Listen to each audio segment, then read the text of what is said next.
Hello everyone and welcome back to another video from Webtech Tutorial. In this video, I'm going to show you how to change your email address on investing.com. So let's get started right away. If you open up the investing.com application and then log into your account, you will gain access to the home page from which you can look for various different options by tapping on the More option at the bottom right corner.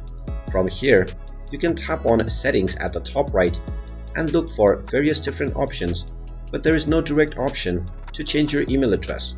So in order to change it, you will need to contact the support for the investing.com team.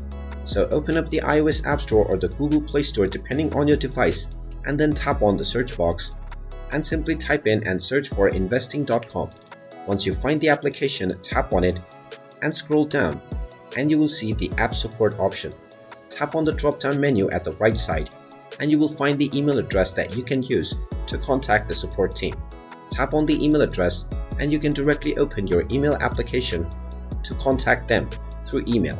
Now within the subject section, you can type in change my email, and then within the main body you can simply type in that you want your email address to be changed, but there is no option within the application. After typing in your email, tap on the send button at the top right corner, and once your email has been sent, you will need to wait for the response from the support team for a few days.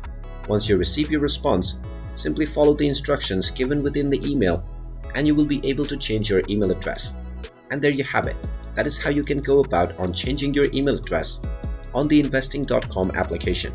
If you find this video helpful, make sure you hit that like button and subscribe to our channel if you haven't done so already. Also ring that notification bell to never miss another update from us.